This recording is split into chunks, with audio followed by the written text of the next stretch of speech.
दो अहम वाकयात हुए।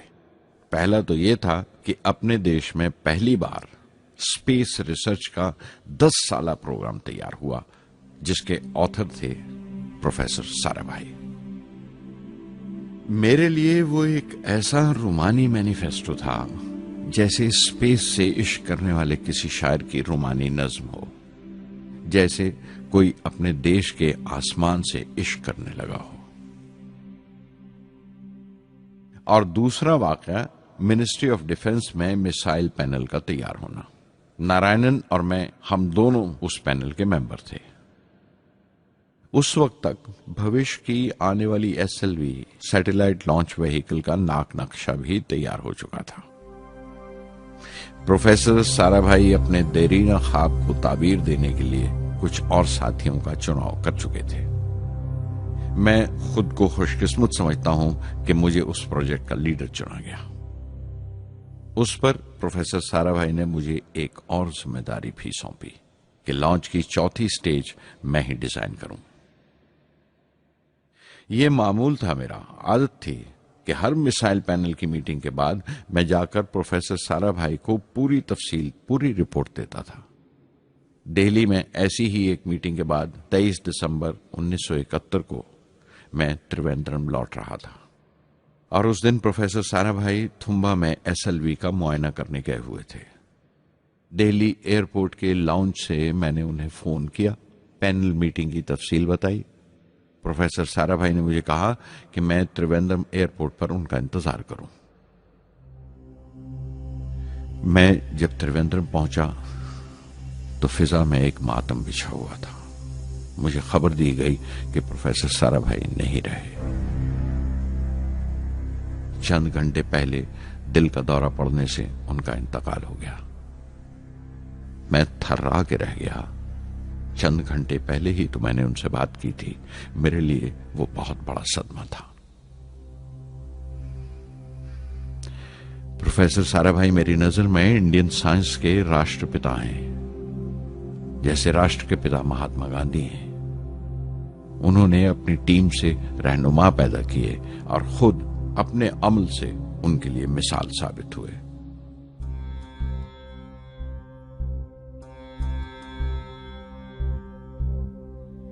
नानाटी बतुकु नाटकमु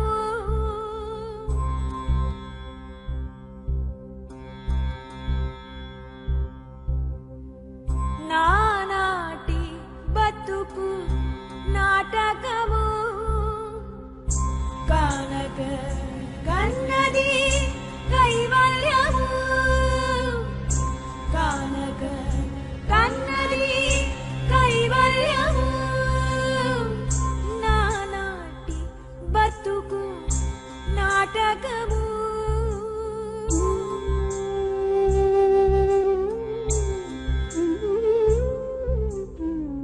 తెగదు పాపము తీరదు పుణ్యము నగి నగి కాలము నాటకము తెగదు పాపము తీరదు పుణ్యము నగి నగి కాలము నాటకము యగువన శ్రీ వెంకటేశ్వరుడేలికే యగువన శ్రీ వెంకటేశ్వరుడేలికే గగనము మీదిది కైవల్యము గగనము మీదిది కైవల్యము కైవల్యము। कुछ अरसा प्रोफेसर MG के मेनन ने स्पेस रिसर्च का काम संभाला। बिलाखिर प्रोफेसर सतीश धवन को Indian Space Research Organisation ISRO की जिम्मेदारी सौंप दी गई। तुम्बा का पूरा कॉम्प्लेक्स एक बड़े पैमाने पर स्पेस सेंटर बना दिया गया और Vikram Sarabhai space centre VSSC का नाम दिया गया। जिसने वो सेंटर कायम किया था उसी के नाम से उस जगह की श्रद्धांजलि पेश की गई। मशहूर मेटलर्जिस्ट डॉक्टर ब्रह्म प्रकाश VSSC के पहले डायरेक्टर मुकर्रर हुए।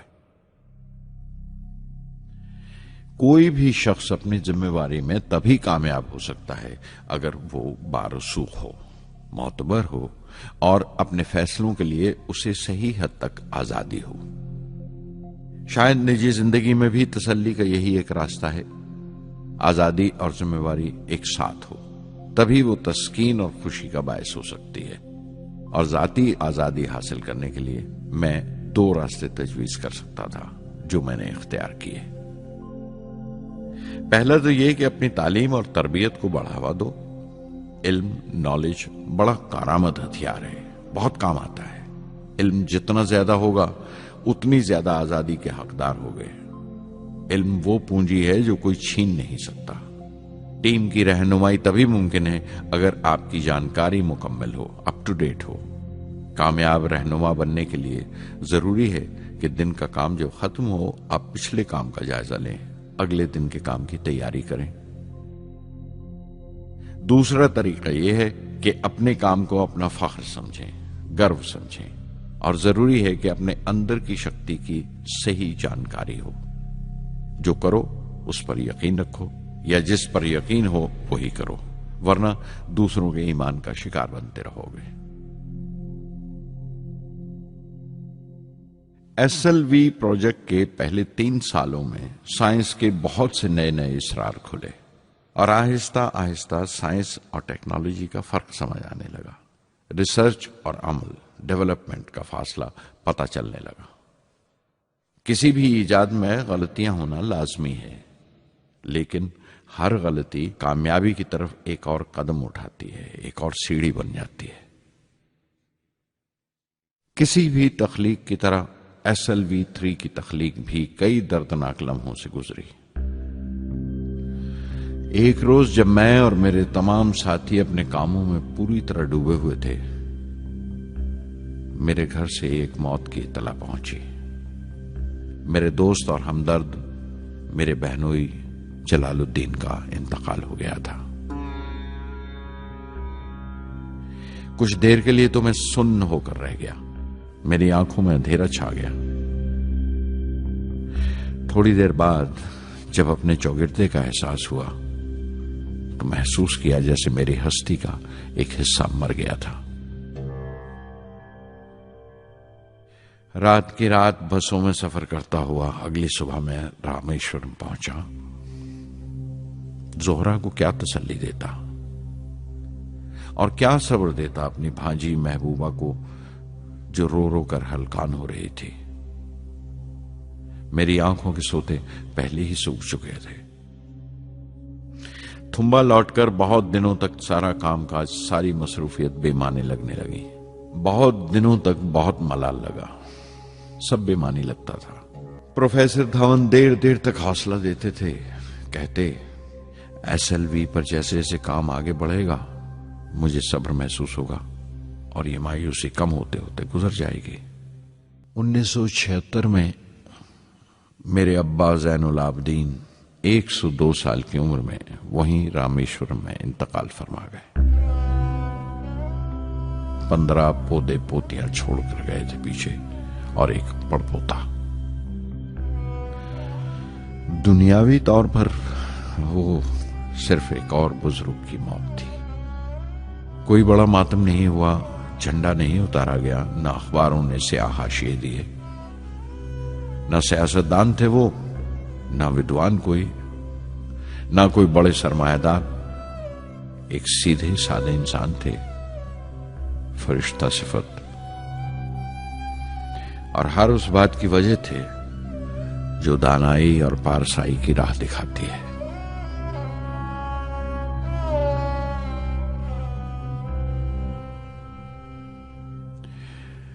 मैं बहुत देर तक अपनी मां के पास बैठा रहा, चुपचाप, और जब उठा थुम्बा लौटने के लिए तो उसने रुंधे गले से दुआएं दी मुझे।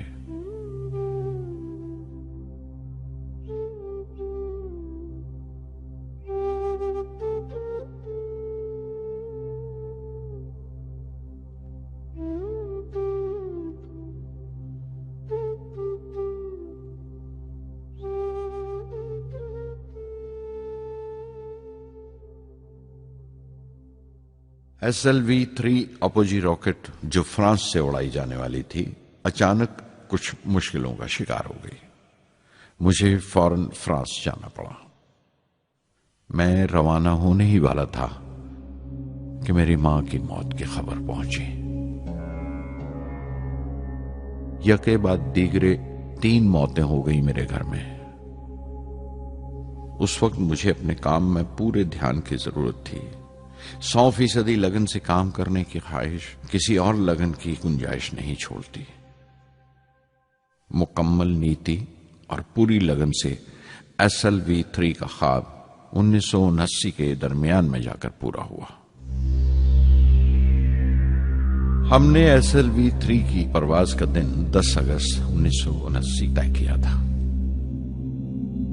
23 मीटर लंबा 4 स्टेजेस का यह रॉकेट 17 टन का वजन लेकर 7:58 पर बड़ी कजदाई से उड़ा और खला की तरफ रवाना हुआ।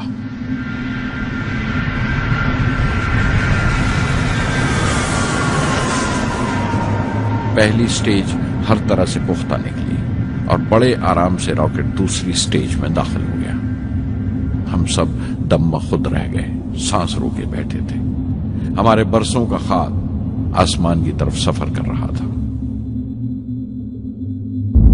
अचानक हमारे ख्वाब में दरार आई, हमारा सुकून टूटा, हमारी खामोशी टूटी। दूसरी स्टेज काबू से बाहर होने लगी थी। 317 सेकंड के बाद परवाज टूट गई। मेरी मेहनत और उम्मीद चौथी स्टेज को साथ लेकर तमाम मलबा श्री हरिकोटा से 560 किलोमीटर दूर समंदर में जाके गिरा।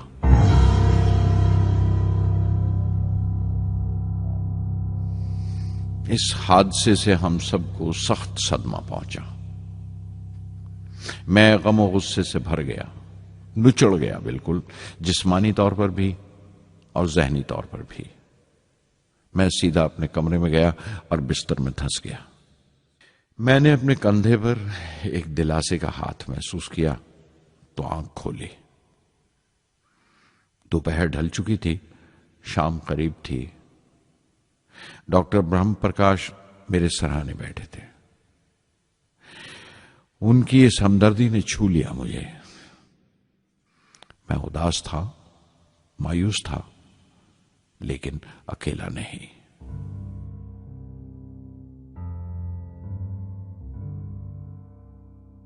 हर शख्स तकनीकी जमा तफरीक और बहस मुबासे के बाद मुतमईन हो चुका था, संतुष्ट हो चुका था, लेकिन मुझे इत्मीनान न आया और मुसलसल बेचैन रहा। मैं बेसाख्ता खड़ा हो गया और एतराफ किया प्रोफेसर धवन के सामने, सर, मेरे साथियों को नाकामयाबी की वजह दरियाफ्त हो जाने से इत्मीनान हो गया, लेकिन मैं उसे काफी नहीं समझता। इस मिशन के डायरेक्टर की हैसियत से इस गलती को भी मैं अपनी जिम्मेवारी समझता हूं। SLV-3 की नाकामयाबी की जिम्मेवारी मेरी है।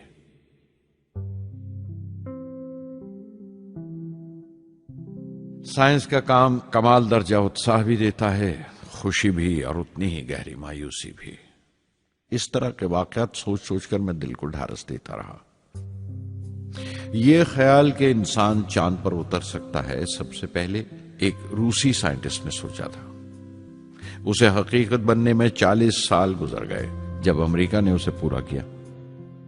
प्रोफेसर चंद्रशेखर ने चंद्रशेखर लिमिट का आविष्कार किया था 1930 में, जब कैम्ब्रिज में पढ़ रहे थे, लेकिन 50 साल बाद उन्हें उसी डिस्कवरी पर नोबेल प्राइज मिला। वॉन ब्रॉन अपनी सैटर्न लॉन्च व्हीकल से आदमी को चांद पर उतारने से पहले कितनी सारी नाकामियों से गुजरे होंगे। पहाड़ की चोटी पर उतरने से पहाड़ पर चढ़ने का तजुर्बा नहीं मिलता। जिंदगी पहाड़ की चढ़ानों पर मिलती है, चोटी पर नहीं। चढ़ानों पर ही तजुर्बे मिलते हैं और जिंदगी मंचती है और टेक्नोलॉजी तरक्की करती है। चोटी पर पहुंचने की कोशिश ही में चढ़ानों का इल्म हासिल होता है। मैं एक एक कदम चलता रहा, चढ़ता रहा चोटी की तरफ।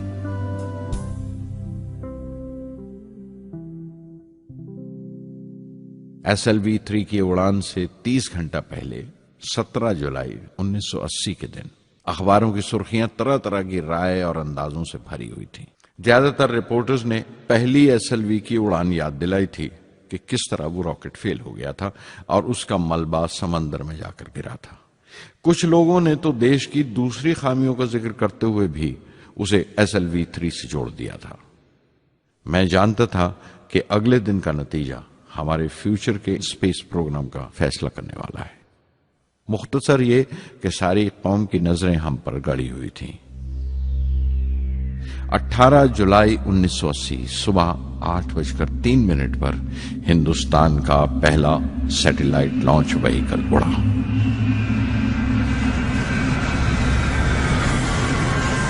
मैंने रोहिणी सैटेलाइट का तमाम डेटा कंप्यूटर पर जांचा।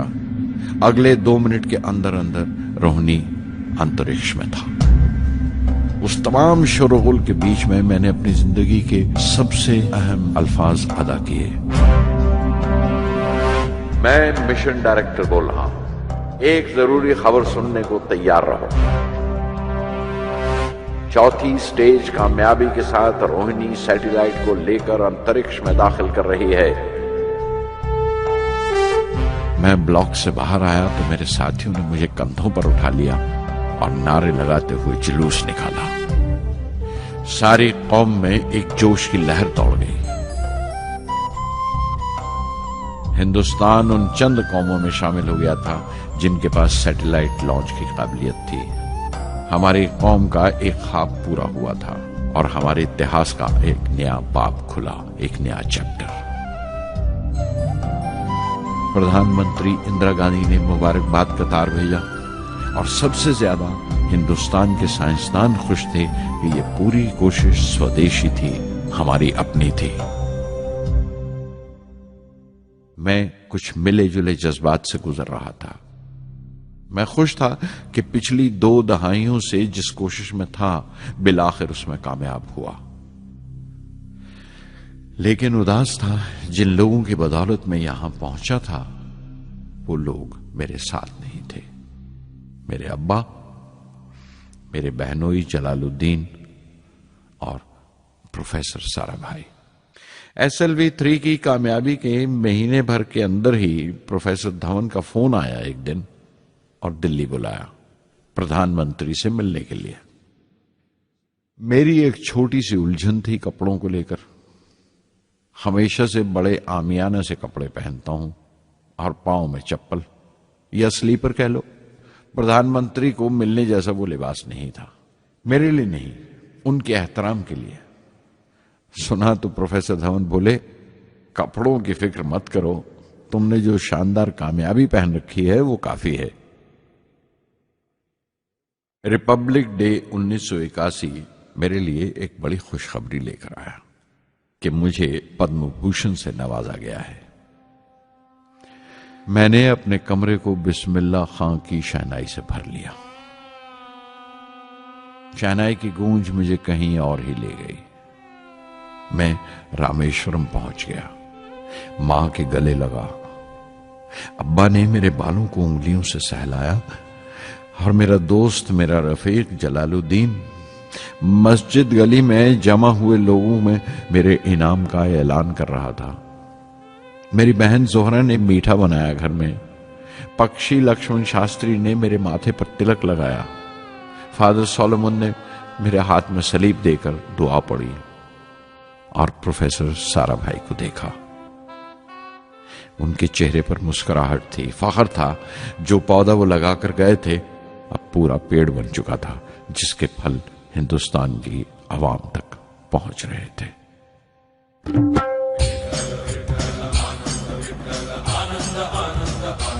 ओ आनंदाचे डोही आनंद तरंग, आनंदाचे डोही आनंद तरंग, आनंदाची अंग, आनंदाचे आनंदाची अंग, आनंदाचे आनंदाचे डोही आनंद तरंग, आनंदाचे डोही आनंद तरंग।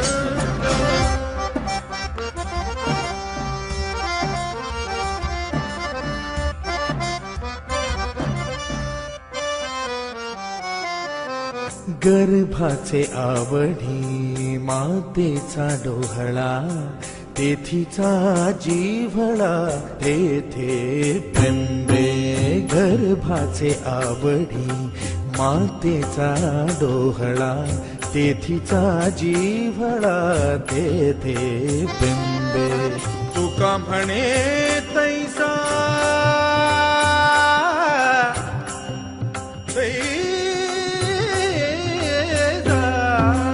तुका म्हणे तैसा ओतला ठसा अनुभव सरीसा मुखाला आनंदाचे डोई आनंद तरंग आनंदाची अंग आनंदाचे डोई आनंद तरंग.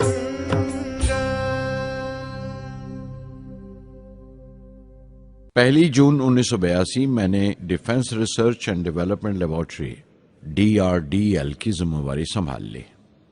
उस वक्त के defence minister Shri R Venkataraman ने जब मशवरा दिया कि बजाय दर्जा बदर्जा मिसाइल तैयार करने के हमें मुकम्मल अपनी मिसाइल तैयार करने का प्रोग्राम बनाना चाहिए, तो हमें अपने कानों पर यकीन नहीं आया और देखते देखते ही वो प्रोजेक्ट एक मुकम्मल मिसाइल का प्रोग्राम बन गया, जिसके नतीजे आइंदा बहुत दूर तक पहुंचे. हर एक प्रोजेक्ट का नाम हिंदुस्तान की खुद मुख्तारी सेल्फ रिलायंस का सबूत था. सरफेस टू सरफेस मिसाइल का नाम पृथ्वी रखा गया. टैक्टिकल कोर व्हीकल को त्रिशूल का नाम दिया गया. Surface to air defence system Akash कहलाया. एंटी टैंक मिसाइल प्रोजेक्ट को नाग के नाम से पुकारा गया और मेरे देरीना ख्वाब रेक्स को यानी re entry experiment launch vehicle को मैंने अग्नि का नाम दिया. मिसाइल टेक्नोलॉजी का हुनर दुनिया की कुछ चुनी हुई कौमों के पास ही था. वो बड़े ताज्जुब से हमारी तरफ देख रहे थे कि हम क्या करने जा रहे हैं और कैसे करेंगे. हम एक मीटिंग में बैठे हुए अपने मकसद को पूरा करने के लिए 1984 की निशानदेही कर रहे थे जब डॉक्टर ब्रह्म प्रकाश की मौत की खबर आई. मेरे लिए वो एक और सदमा था. पहली SLV की नाकामी के वक्त जिस तरह उन्होंने ढारस दी थी मुझे, वो याद करके मैं और ज्यादा गमगीन हो गया.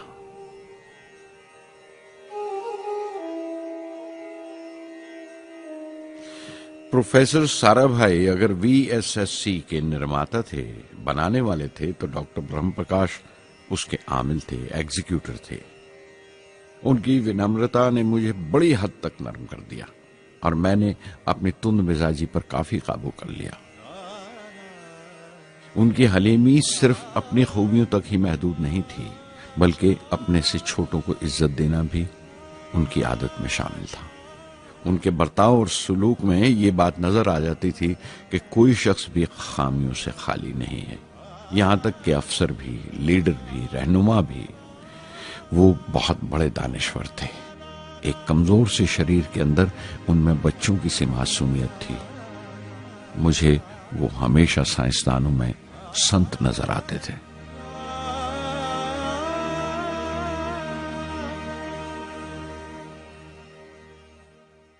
पृथ्वी का काम अपनी तकमील को पहुंच रहा था जब हम 1988 में दाखिल हुए. 25 फरवरी 1988 सुबह 11:23 पर पृथ्वी की पहली परवाज वाक़ हुई. हमारे मुल्क में वो एक ऐतिहासिक मौका था. पृथ्वी सिर्फ एक सरफेस टू सरफेस मिसाइल ही नहीं, बल्कि आइंदा आने वाली तमाम किस्म की मिसाइल का बुनियादी नक्शा भी था. फ्यूचर का मॉड्यूल था वो. पृथ्वी ने हमारे आस पड़ोस के मुल्कों को दहला दिया. मगरबी यानी वेस्टर्न मुल्कों को पहले तो हैरत हुई, फिर गुस्से का इजहार किया और पाबंदी लगा दी इंडिया के लिए कि वो ऐसी कोई चीज बाहर के मुल्कों से न खरीद सकें जो उनके मिसाइल प्रोग्राम में इस्तेमाल हो सकती हो या काम आ सकती हो. मिसाइल की ईजाद में हिंदुस्तान की खुद मुख्तारी ने दुनिया के तमाम तरक्की याफ्ता मुल्कों को परेशान कर दिया। अग्नि की टीम में 500 से ज्यादा साइंसदान शामिल थे। अग्नि की परवाज 20 अप्रैल 1999 तय पाई थी। लॉन्च की तमाम तैयारियां मुकम्मल हो चुकी थीं और हिफाजत के लिए यह फैसला किया गया था कि लॉन्च के वक्त आसपास के तमाम गांव खाली करा दिए जाएं। अखबारात और दूसरी मीडिया ने इस बात को बहुत उछाला। 20 अप्रैल पहुंचते पहुंचते तमाम मुल्क की नजरें हम पर टिकी हुई थीं। दूसरे मुल्कों का दबाव बढ़ रहा था कि हम इस तजुर्बे को मुलतवी कर दें या खारिज कर दें, लेकिन सरकार मजबूत दीवार की तरह हमारे पीछे खड़ी रही और किसी तरह हमें पीछे नहीं हटने दिया। परवाज से सिर्फ 14 सेकंड्स पहले हमें कंप्यूटर ने रुकने का इशारा किया। किसी एक पुर्जे में कोई खामी थी, वो फौरन ठीक कर दी गई, लेकिन उसी वक्त डाउन रेंज स्टेशन ने रुकने का हुक्म दिया। चंद सेकंड्स में कई रुकावटें सामने आ गई और परवाज मुलतवी कर दी गई। अखबारात ने आस्तीनें चढ़ा ली, हर बयान ने अपनी अपनी तरह की वजूहात निकाल ली। कार्टूनिस्ट सुधीर दार ने एक कार्टून शाया किया जिसमें एक खरीदार कुछ सामान दुकानदार को वापस करते हुए कह रहा था, अग्नि की तरह वो भी नहीं चली। एक कार्टून में दिखाया गया कि साइंसदान कह रहा है, सब ठीक था, स्विच बटन नहीं चला। हिंदुस्तान टाइम्स के कार्टून में एक नेता रिपोर्टर को समझा रहा है, डरने की कोई बात नहीं, ये बड़ी अमन पसंद अहिंसावाद की मिसाइल है, इससे कोई मरेगा नहीं। करीब 10 रोज दिन रात काम चला मिसाइल की दुरुस्ती पर और आखिरकार साइंसदानों ने एक नई तारीख तय की अग्नि की परवाज के लिए। मगर फिर वही हुआ। 10 सेकंड पहले कंप्यूटर ने रुकावट का इशारा किया। पता चला एक पुर्जा काम नहीं कर रहा है। परवाज फिर मुलतवी कर दी गई। ऐसी बात किसी भी साइंसी तजुर्बे में हो जाना आम बात है, गैर मुल्कों में भी बहुत बार होता है, लेकिन उम्मीद से भरी हुई कौम हमारी मुश्किलें समझने को तैयार नहीं थी।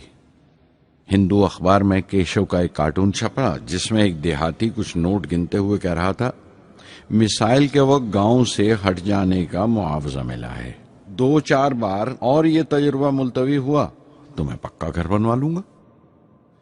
अमोल बटर वालों ने अपने होर्डिंग पर लिखा, अग्नि को ईंधन के लिए हमारे बटर की जरूरत है। अग्नि की मुरम्मत का काम जारी रहा। आखिरकार एक बार फिर 22 मई की तारीख अग्नि की परवाज के लिए तय पाई। उसकी पिछली रात doctor Arunachalam, general KN Singh और मैं डिफेंस मिनिस्टर KC पंत के साथ चहलकदमी कर रहे थे। पूरे चांद की रात थी, हाई टाइड का वक्त था और लहरें गरज गरज कर खुदा की अजमत का नाम ले रही थी। कल अग्नि की परवाज कामयाब होगी या नहीं, बार बार यही सवाल हमारे दिमाग में गूंज रहा था।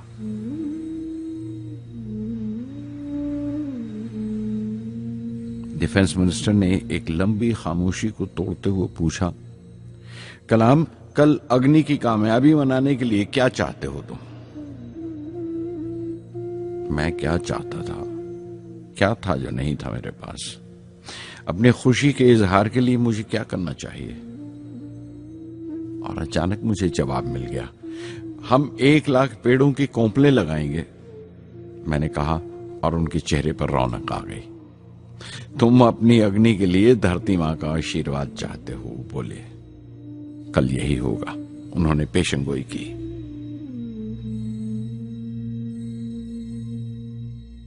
अगले दिन सुबह 7:10 पर अग्नि लॉन्च हुई। कदम कदम सही निकला।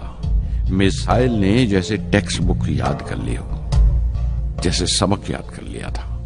हर सवाल का सही जवाब मिल रहा था।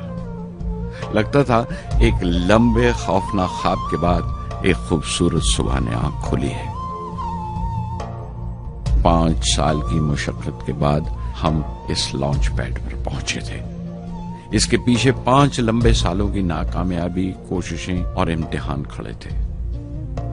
इस कोशिश को रोक देने के लिए हिंदुस्तान ने हर तरह के दबाव बर्दाश्त किए थे, लेकिन हमने कर दिखाया जो करना था।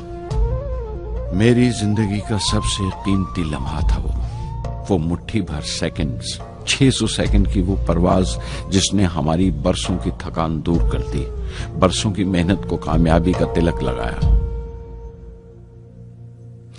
उस रात मैंने अपनी डायरी में लिखा, अग्नि को इस नजर से मत देखो, ये सिर्फ ऊपर उठने का साधन नहीं है, न शक्ति की नुमाइश है। अग्नि एक लौ है जो हर हिंदुस्तानी के दिल में जल रही है। इसे मिसाइल मत समझो, ये कौम के माथे पर चमकता हुआ आग का सुनहरी तिलक है। स्वधर्मम् अपि चावेक्ष्य न विकम्पितुम् अर्हसि, धर्म्याद् युद्धश्रेयोऽन्यक्षत्रियस्य न विद्यते। स्वधर्मम् अपि चावेक्ष्य न विकम्पितुम् अर्हसि, धर्म्याद् युद्धश्रेयोऽन्यक्षत्रियस्य न विद्यते। अदच्चेत्त्वम् इमं धर्म्यं सङ्ग्रामं न करिष्यसि, तदा स्वधर्मं कीर्तिं च हित्वा पापम् अवाप्स्यसि, हित्वा पापम् अवाप्स्यसि।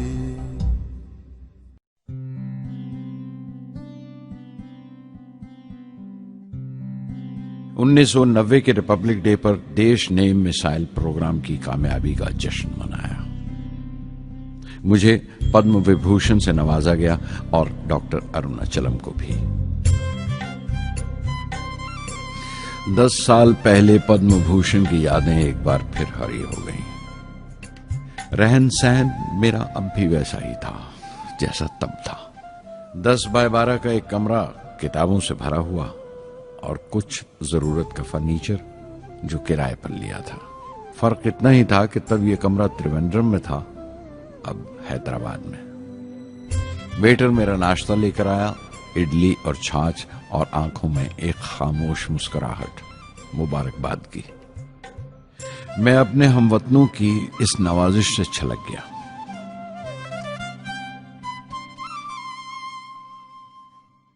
मैं जानता हूं कि बहुत से साइंसदान और इंजीनियर मौका मिलते ही वतन छोड़ जाते हैं, दूसरे मुल्कों में चले जाते हैं ज्यादा रुपया कमाने के लिए, ज्यादा आमदनी के लिए। लेकिन ये आदर, मोहब्बत और इज्जत क्या कमा सकते हैं जो उन्हें अपने वतन से मिलती है। 15 अक्टूबर 1991 में 60 साल का हो गया।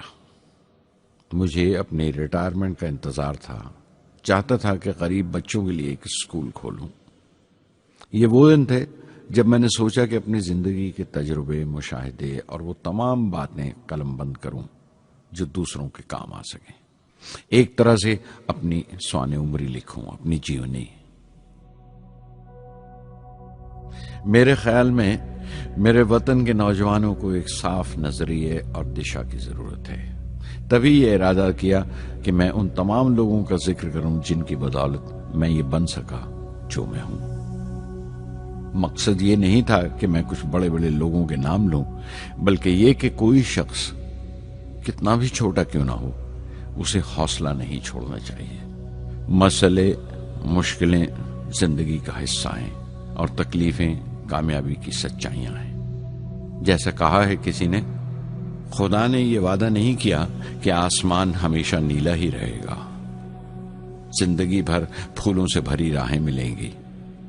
खुदा ने यह वादा नहीं किया कि सूरज है तो बादल नहीं होंगे, खुशी है तो गम नहीं, सुकून है तो दर्द नहीं होगा। मुझे ऐसा कोई गुरूर नहीं कि मेरी जिंदगी सबके लिए एक मिसाल बनेगी, मगर यह हो सकता है कि कोई मायूस बच्चा किसी गुमनाम सी जगह पर जो समाज के किसी माजूर हिस्से से ताल्लुक रखता हो, ये पढ़े और उसे चैन मिले, ये पढ़े और उसकी उम्मीद रोशन हो जाए। हो सकता है ये कुछ बच्चों को नाउमीदी से बाहर ले आए और जिसे वो मजबूरी समझते हैं वो मजबूरी ना लगे। उन्हें यकीन रहे कि वो जहां भी हैं खुदा उनके साथ है। काश हर हिंदुस्तानी के दिल में जलती हुई लौ को पर लग जाए और उस लौ की परवाज से सारा आसमान रोशन हो जाए।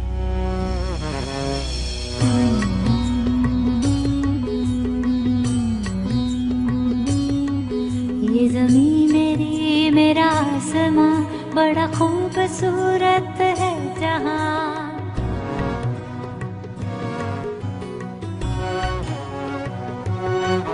ये ज़मीं मेरी मेरा आसमां बड़ा खूबसूरत है जहां। मेरी जिंदगी परवाज़ है वो फिजा मेरी मैं उड़ूं जहां। मेरी जिंदगी परवाज़ है वो फिजा मेरी मैं उड़ूं जहां। ये ज़मीं मेरी मेरा आसमां बड़ा खूबसूरत है जहां। कभी धूप लेप के आसमां हमने सुनहरी कर लिया। कभी धूप लिप के आसमां हमने सुनहरी कर लिया। फिर धूप बांध के पाँव में हम उड़े हैं ठंडी हवाओं में। ज़मीं मेरी मेरा आसमां बड़ा खूबसूरत है जहां। कभी वक्त उठा के सरों पे हम और आग लेके परों पे हम। कभी वक्त उठा के सरों पे हम और आग लेके परों पे हम। कभी छानी खाली खला कहीं हम उड़े जहाँ पे हवा नहीं। ज़मीं मेरी मेरा आसमां बड़ा खूबसूरत है जहां। मेरी जिंदगी परवाज़ है। मेरी जिंदगी परवाज़ है वो फिजा मेरी मैं उड़ूं जहां। ये ज़मीं मेरी मेरा आसमां बड़ा खूबसूरत है जहां। ये ज़मीं मेरी मेरा आसमां बड़ा